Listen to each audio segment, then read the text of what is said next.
Good morning everybody. I'm doctor ఐహెచ్ఆర్కే psychiatrist Vijayawada. నమస్తే sir. మా ఊర్లో నేను కొంతమందిని చూశాను.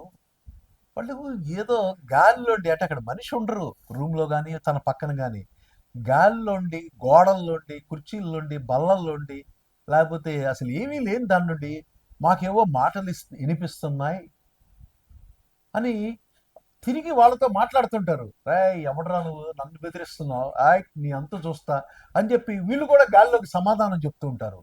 ఇదేంటి సార్, అది వీళ్ళకి ఏమన్నా దెయ్యం పట్టడం, గాలి పోవటం, ఏదైనా మంత్రం తంత్రం జరగటం ఏమన్నా జరిగిందా అని చాలామంది ప్రశ్నిస్తుంటారు. కాదు, దీన్ని మనం హాలుసినేటరీ బిహేవియర్ అని పిలుస్తాం. అంటే దీంట్లో వీళ్ళు బాధపడుతుంది ఆడిటరీ హాలుసినేషన్స్తో.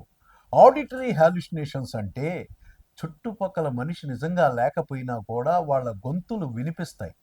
ఎవరి గొంతులో వినిపిస్తాయి? వాళ్ళు దూషించవచ్చు, మాట్లాడచ్చు, పొగడచ్చు, తిట్టచ్చు, బెదిరించవచ్చు. ఇలా రకరకాలు, ఒక వ్యక్తి మాటలు అవ్వచ్చు, ఇద్దరిది కావచ్చు, ముగ్గురిది, ఎక్కువ మందిది కావచ్చు. రకరకాలుగా వీళ్ళకి మాటలు వినిపించి ఆడిటరీ హాలుసినేషన్స్. ఈ హాలుసినేషన్స్కి వాళ్ళకి తెలియదు అక్కడ మనిషి లేడని, కానీ వాళ్ళు డెఫినెట్గా పూర్తిగా నమ్ముతారు. ఉంది, నాకు నాకు మాటలు వినిపిస్తున్నాడు, నన్ను తిడుతున్నాడు, బెదిరిస్తున్నాడు, నన్ను చంపుతాడంటున్నాడు అని చెప్పి బెదిరిపోయి రియాక్ట్ అయ్యి నానా విధాలు బీభత్సంగా ప్రవర్తిస్తారు. ఇది దెయ్యం, భూతం, గాలి చేష్టలు కాదు. ఇది మామూలు మనుషుల్లో ఉండవు. కానీ మానసిక రుగ్మతలో సైకోసిస్, అది ఫంక్షనల్ అవ్వచ్చు, ఆర్గానిక్ అవ్వచ్చు, స్కిజోఫ్రీనియా అవ్వచ్చు, బైపోలార్ డిజార్డర్ అవ్వచ్చు, డెమెన్షియా అవ్వచ్చు, ఇంకో రకమైన సైకోసిస్, ఎన్నో రకాల సైకోసిస్ వ్యాధుల్లో ఈ ఆడిటరీ హాలుసినేషన్స్ అనేవి ఒక వ్యాధి లక్షణంగా మెదడులోని కెమికల్ ఇంబ్యాలెన్సెస్, మెయిన్గా డోపమిన్ అనే కెమికల్ ఇంబ్యాలెన్స్ వల్ల వీళ్ళల్లో ఆ ఉత్పన్నమయ్యి చాలా డ్రామాటిక్గా రియాక్ట్ అవటం, ఒక్కోసారి తిరగబడి ఎదుటి వాళ్ళ గాయపరుస్తాం, చంపేదాకా వెళ్ళటం. ఆ వాయిసెస్ అలా ఉంటాయన్నమాట.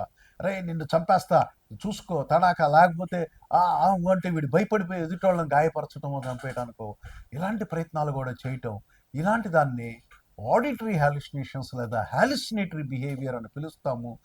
దీన్నే తెలుగులో కర్ణభ్రాంతులు, కర్ణ పిశాచి లేదా క్లెయిర్ వాయిన్స్, ఇట్లా ఇవన్నీ అభూత కల్పనలు కావు. ఇదేదో మ్యాజిక్ కాదు, ఇదేదో మంత్రం తంత్రం కాదు, గాలి ధూళి చేతబడి కాదు. సైంటిఫిక్గా మానసిక రుగ్మతలో ఇది కలిగే విపరీత పరిణామం. దీన్ని గుర్తిస్తే వెంటనే అతన్ని మానసిక వైద్యుడి దగ్గరికి తీసుకెళ్ళి చక్కటి వైద్య చికిత్స చేయిస్తే అంతకుముందు అతను ఎలా మామూలుగా ఉన్నాడో మీలాగా నాలాగా నార్మల్ అవుతాడు. అది గుర్తించక అతని జీవితాన్ని వ్యర్థం చేయొద్దు, బలి చేయొద్దు.